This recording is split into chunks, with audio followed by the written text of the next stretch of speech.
আমরা এক অদ্ভুত বৈপরীত্যের মধ্যে বাস করছি। বস্তুগত সব সূচকে প্রযুক্তির অগ্রগতি, চিকিৎসার উন্নয়ন, বৈশ্বিক সম্পদ, তথ্যের সহজলভ্যতা এবং শারীরিক নিরাপত্তায় আজকের আধুনিক পৃথিবী মানব ইতিহাসের যে কোনো সময়ের চেয়ে অনেক উন্নত। কিন্তু এত সব বৈষয়িক অগ্রগতি সত্ত্বেও উদ্বেগ আশঙ্কাজনক হারে বাড়ছে। ডিপ্রেশন ঘরে ঘরে, একাকিত্ব মহামারী রূপ নিয়েছে এবং লাখ লাখ মানুষ এক গভীর হতাশায় ভুগছে। চারপাশের সব কিছু যখন এত আরামদায়ক, তখনও কেন আমরা এত দুঃখী? সব কিছু যখন বস্তুগতভাবে উন্নত হচ্ছে, তখনও কেন মনে হচ্ছে চারপাশের সব কিছু ভেঙে পড়ছে? স্বাগতম গ্রোথ বুকে, যেখানে আমরা প্রতিটি বইয়ের নির্যাস আপনাদের সামনে তুলে ধরি, যাতে আপনি সপ্তাহব্যাপী সময় ব্যয় না করেই পেয়ে যান মূল জ্ঞানটুকু। আজ আমরা বিশ্লেষণ করছি মার্ক ম্যানসনের লেখা everything is effed up, a book about hope. The subtle art of not giving a ফাকের এই জনপ্রিয় লেখক ইতিহাসের গল্প, মনস্তত্ত্ব, দর্শন ও নিউরোসায়েন্সের আলোকে মানুষের আশা বা হোপের আসল রূপ ব্যবচ্ছেদ করেছেন। তিনি দেখিয়েছেন কেন সুখের পেছনে ছোটা আমাদের জন্য হিতে বিপরীত হয়, এবং কিভাবে মানসিক পরিমক্কতা, আত্মসচেতনতা এবং সহনশীলতা নিয়ে আমরা এই বিশৃঙ্খল বিশ্বকে জয় করতে পারি। চলুন এটি উন্মোচন করা যাক। আধুনিক যুগের এই মানসিক সংকট বুঝতে মার্ক ম্যানসন একটি তত্ত্ব উপস্থাপন করেন, যাকে তিনি বলেন প্রগতির বৈপরীত্য বা প্যারাডক্স অফ প্রগ্রেস। কয়েক শতাব্দী আগের কথা চিন্তা করুন। জীবন ছিল নির্মম, সংক্ষিপ্ত এবং শারীরিক বিপদে ভরা। মহামারী, দুর্ভিক্ষ, হাড় কাঁপানো শীত আর যুদ্ধ। তখন আশা সংজ্ঞায়িত করা খুব সহজ ছিল। আশা ছিল আগামীকাল হয়তো পেট পুরে এক টুকরো রুটি খাওয়া যাবে, কিংবা পরিবারটি শীতের দিনে বেঁচে থাকবে। বেঁচে থাকার এই কঠিন লড়াই মানুষকে স্পষ্ট এবং বাস্তব লক্ষ্য দিত। এবার আধুনিক যুগে ফিরে আসুন। আমরা বেঁচে থাকার কষ্ট দূর করেছি, চরম শারীরিক ক্লান্তি কমিয়েছি এবং প্রচুর আরাম ও বিনোদনের ব্যবস্থা করেছি। কিন্তু এই আরাম এক অপ্রত্যাশিত মানসিক পার্শ্ব প্রতিক্রিয়া তৈরি করেছে। যখন শারীরিক বিপদ দূর হয়ে যায়, তখন আপনার মস্তিষ্ক শান্ত হয় না, বরং তুচ্ছ বিষয়ের মানসিক স্ট্রেসকেও বড় বিপদ বলে মনে করতে শুরু করে। ম্যানসন বুঝিয়েছেন, মানুষের সুখ বাস্তব পরিস্থিতির ওপর নির্ভর করে না, বরং তা নির্ভর করে আমাদের প্রত্যাশার উপর। জীবন যত নিরাপদ এবং সহজ হচ্ছে, আরামের প্রতি আমাদের প্রত্যাশা তত দ্রুত বাড়ছে। ফলে সামান্য অসুবিধে, ছোটখাটো মতভেদ বা সামান্য ব্যর্থতাও আমাদের মানসিক জগতে বিশাল বিপর্যয় তৈরি করে। আমরা শারীরিক কষ্টকে মানসিক হতাশায় রূপান্তর করেছি। সব কিছু যখন সহজ হয়ে যায়, তখন আমরা অর্থপূর্ণ সংগ্রামের উদ্দেশ্য হারিয়ে ফেলি, যা আমাদের ভেতরে এক ফাঁকা এবং আশাহীন অনুভূতি তৈরি করে। যৌক্তিকভাবে কাজ করা, খারাপ অভ্যাস ভাঙা বা আশাবাদী থাকা এত কঠিন কেন? ম্যানসন মানুষের সিদ্ধান্ত নেওয়ার অভ্যন্তরীণ মেকানিজমকে একটি চমৎকার রূপকের মাধ্যমে তুলে ধরেছেন। গাড়ির ড্রাইভিং সিটে চিন্তাশীল মন বা থিঙ্কিং ব্রেন এবং অনুভূতিশীল মন বা ফিলিং ব্রেন। চিন্তাশীল মন যুক্তি, গণিত, দীর্ঘমেয়াদী পরিকল্পনা এবং ডেটা বোঝে। এটি ধীর গতির, চিন্তাশীল এবং বিশ্লেষণাত্মক। অনুভূতিশীল মন অনুভূতি প্রবণতা, ভয় এবং বাসনা বোঝে। এটি দ্রুত, শক্তিশালী এবং তাৎক্ষণিক প্রতিক্রিয়া দেখায়। বেশিরভাগ মানুষ ভুলভাবে বিশ্বাস করে যে চিন্তাশীল মন তাদের জীবনের গাড়িটা চালাচ্ছে, আর অনুভূতিশীল মন পাশের সিটে চুপচাপ বসে আছে। কিন্তু আধুনিক মনস্তত্ত্ব ও নিউরোসায়েন্স এক অস্বস্তিকর সত্য উন্মোচন করেছে। সবসময় অনুভূতিশীল মনই গাড়িটা চালায়। আপনার চিন্তাশীল মন সরাসরি আপনার কাজকে নিয়ন্ত্রণ করতে পারে না। এটি কেবল পরামর্শ দিতে পারে, ম্যাপ এঁকে দিতে পারে বা যৌক্তিক যুক্তি উপস্থাপন করতে পারে। কিন্তু অনুভূতিশীল মন যদি সেই পরামর্শ শুনতে না চায়, তবে সে এক ঝটকায় স্টিয়ারিং হুইল ঘুরিয়ে নিজের ইচ্ছেমতো গাড়ি চালিয়ে দেয়। আইসক্রিমের বাটির দিকে, সোশ্যাল মিডিয়ার অসীম স্ক্রোলিংয়ের দিকে বা রেগে ফেটে পড়ার দিকে। এই কারণেই কেবল যৌক্তিক যুক্তি দিয়ে মানুষের ব্যবহার বদলানো যায় না। আপনার অনুভূতিশীল মনকে কেবল যুক্তি দিয়ে উদ্বেগ বা বিষণ্ণতা থেকে বের করা সম্ভব নয়। প্রকৃত আত্মনিয়ন্ত্রণ অর্জন করতে হলে চিন্তাশীল মনকে শিখতে হবে কিভাবে সহানুভূতি, অনুভূতিগত গ্রহণযোগ্যতা এবং অর্থপূর্ণ চ্যালেঞ্জের মাধ্যমে অনুভূতিশীল মনের সাথে যোগাযোগ ও দর কষাকষি করতে হয়। ম্যানসনের আলোচনার কেন্দ্রবিন্দুতে রয়েছে এক মনস্তাত্ত্বিক বাস্তবতা, যাকে তিনি বলেন অস্বস্তিকর সত্য বা দ্য আনকমফোর্টেবল ট্রুথ। একদিন আপনি মারা যাবেন, আপনার প্রিয় সবাই মারা যাবে এবং আপনি তৈরি করা বা অর্জিত সব কিছু একদিন ধূলিসাৎ হয়ে পুরোপুরি তাৎপর্যহীন হয়ে যাবে। মানুষই একমাত্র প্রাণী যা নিজের নশ্বরতা ও চূড়ান্ত তাৎপর্যহীনতা বুঝতে সক্ষম। এই অনুভূতি মনে প্রচণ্ড ভয় তৈরি করে। এই অস্বস্তিকর সত্যের আতঙ্ক থেকে বাঁচতে মানুষের মন স্বতঃস্ফূর্তভাবে তৈরি করে আশা বা হোপ। আশা হলো এই বিশ্বাস যে আমাদের জীবনের একটি অর্থ আছে, আমাদের কাজের গুরুত্ব আছে এবং ভবিষ্যৎ বর্তমানের চেয়ে বুসুনা হতে পারে। ম্যানসন যুক্তি দেন যে এই আশা বজায় রাখতে প্রতিটি মানুষ একটি আত্মিক ধর্ম বা স্পিরিচুয়াল রিলিজিয়ান বা জীবনের অর্থের কাঠামো গড়ে তোলে। এই আত্মিক ধর্মগুলো প্রধানত 3 প্রকারের। 1. প্রথাগত ধর্ম, ঈশ্বর, পরকাল বা দিব্য কর্মফলে বিশ্বাস। এখানে জীবনের অর্থ আসে পরম শক্তির সেবা এবং পবিত্র নিয়ম মেনে চলা থেকে। 2. আদর্শগাতিক ধর্ম, রাজনৈতিক মতবাদ, জাতীয়তাবাদ, পুঁজিবাদ বা সামাজিক ন্যায় বিচারে বিশ্বাস। জীবনের অর্থ আসে কোনো দুনিয়াবী সংগ্রামের অংশ হওয়া বা সমাজ পরিবর্তনের লড়াই থেকে। 3. ব্যক্তিগত সম্পর্ক ভিত্তিক ধর্ম, রোমান্টিক প্রেম, খ্যাতি, ধন সম্পদ, কেরিয়ারের সফলতা বা ব্যক্তিগত অর্জন।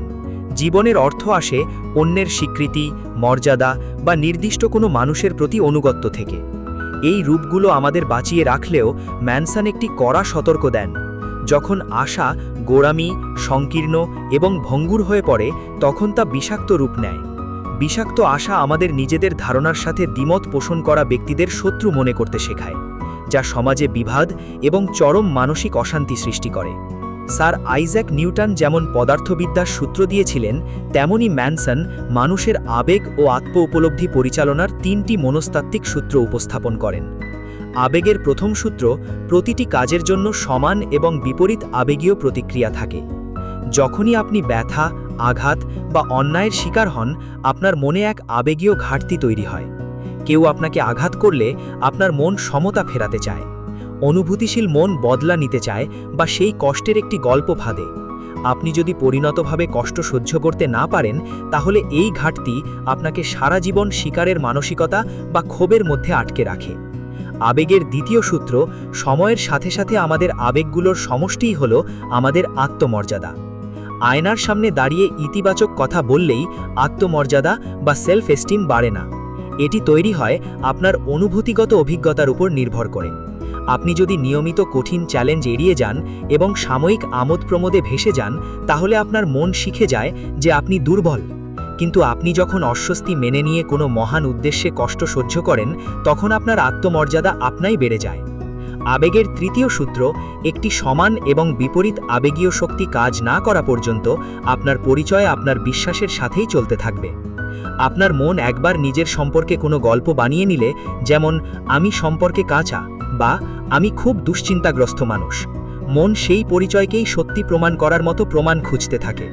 কেবল যুক্তি দিয়ে এই ভুয়া পরিচয় ভাঙা যায় না। একমাত্র শক্তিশালী বিপরীত আবেগীয় অভিজ্ঞতাই নিজের সম্পর্কে বানানো পুরনো গল্প বদলাতে পারে। আধুনিক সুখের যদি দুশ্চিন্তা বাড়ায় আর সাধারণ আশা যদি বিষাক্ত হয়, তাহলে বিকল্প কি?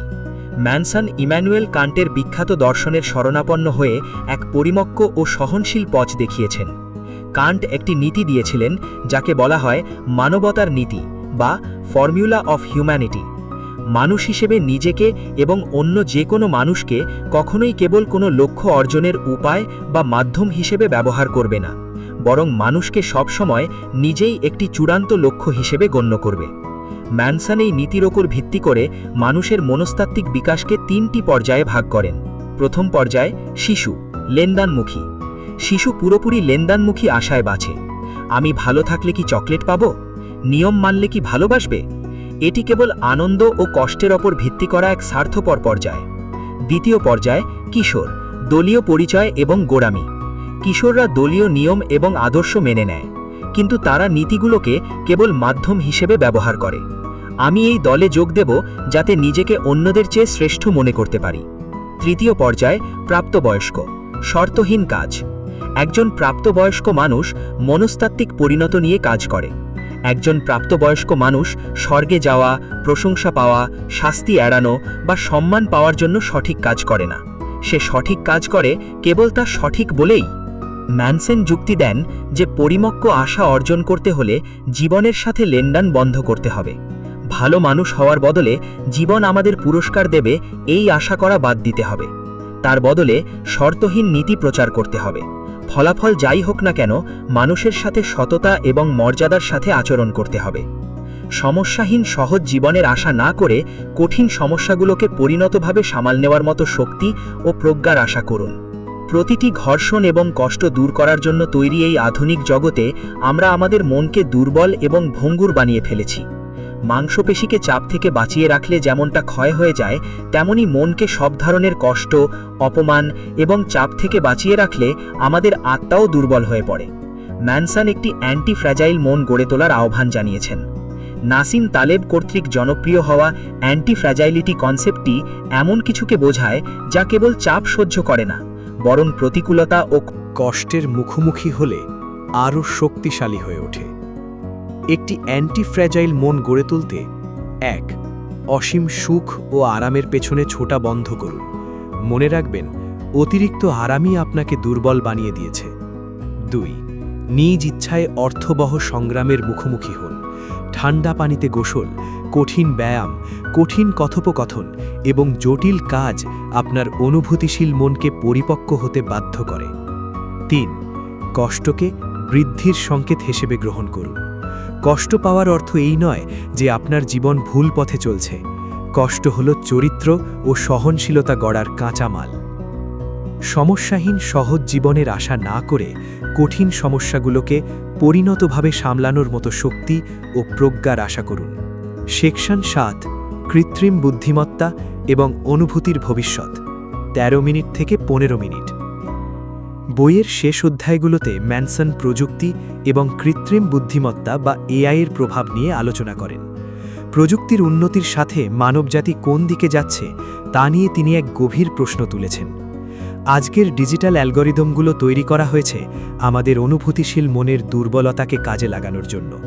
সোশ্যাল মিডিয়া ও বিনোদন মাধ্যমগুলো আমাদের রাগ, ভয় ও সাময়িক আনন্দকে ব্যবহার করে সস্তা ডোপামিন দেয়, যা আমাদের গভীর মানসিক সংযোগ ও চিন্তা শক্তি কেড়ে নিচ্ছে।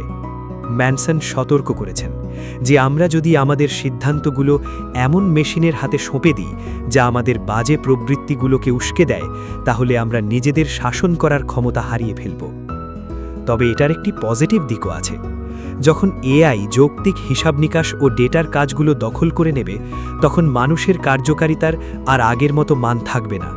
তখন মানুষের আসল মূল্য নির্ভর করবে তার গভীরভাবে অনুভব করার ক্ষমতা, সৎ সহানুভূতি প্রকাশ করা এবং শর্তহীন মানবতা চর্চা করার ওপর, যা কোনো মেশিনই কখনোই করতে পারবে না। উপসংহার: চলুন মার্ক ম্যানসনের এভরিথিং ইজ ফাক্ট বইয়ের মূল শিক্ষাগুলো এক নজরে দেখে নিই। ১. প্রগতির বৈপরীত্য বুঝুন। শারীরিক আরাম মানেই মানসিক শান্তি নয়। সমস্যাহীন জীবনের আশা না করে অর্থবহ সংগ্রামকে জীবনের অংশ করে নিন। ২. চিন্তাহীন ও অনুভূতিশীল মনকে এক করুন। যুক্তি দিয়ে আবেগকে দমন না করে সহানুভূতির সাথে নিজের মনকে সঠিক পথে পরিচালিত করুন। ৩. বিষাক্ত লেনদেনমূলক আশা থেকে দূরে থাকুন। জীবনের সাথে হিসাব নিকাশ বন্ধ করুন। কেবল পুরস্কারের আশায় ভালো কাজ করবেন না। ৪. শর্তহীন নীতি চর্চা করুন। সঠিক কাজ করুন কেবল সঠিক বলেই, কোনো স্বার্থের জন্য নয়। ৫. অ্যান্টি ফ্র্যাজাইল মন গড়ে তুলুন। কষ্ট ও অস্বস্তিকে নিজের চারিত্রিক শক্তি ও পরিপক্কতা বাড়ানোর জ্বালানি হিসেবে ব্যবহার করুন। মার্ক ম্যানসন আমাদের এক মুক্তিকামী শিক্ষা দিয়েছেন। কষ্ট ও দুশ্চিন্তাহীন পৃথিবীর আশা করবেন না। অসীম আরামের পেছনে ছুটে হতাশা দূর করা যায় না। জীবনের ওপর নিজের দাবি ছেড়ে দিয়ে বাস্তবতাকে গ্রহণ করে এবং শর্তহীন নৈতিকতা নিয়ে বাঁচলেই প্রকৃত আশা ও শান্তি মেলে। এটাই হলো এভরিথিং ইজ ফাক্ট বইয়ের মূল নির্যাস, এবং এটাই আমরা এখানে গ্রোথ বুকে করি। আমরা বিশ্বের সবচেয়ে শক্তিশালী বইগুলোর জ্ঞান উন্মোচন করি, যাতে আপনি যেখানে আছেন সেখান থেকেই বাস্তব কিছু গড়ে তুলতে পারেন। ভিডিওটি ভালো লাগলে শেয়ার করুন এমন কারো সাথে যার আজ নতুন দৃষ্টিভঙ্গির প্রয়োজন। পড়তে থাকুন, চিন্তা করতে থাকুন এবং বড় হতে থাকুন। দেখা হবে পরের ভিডিওতে।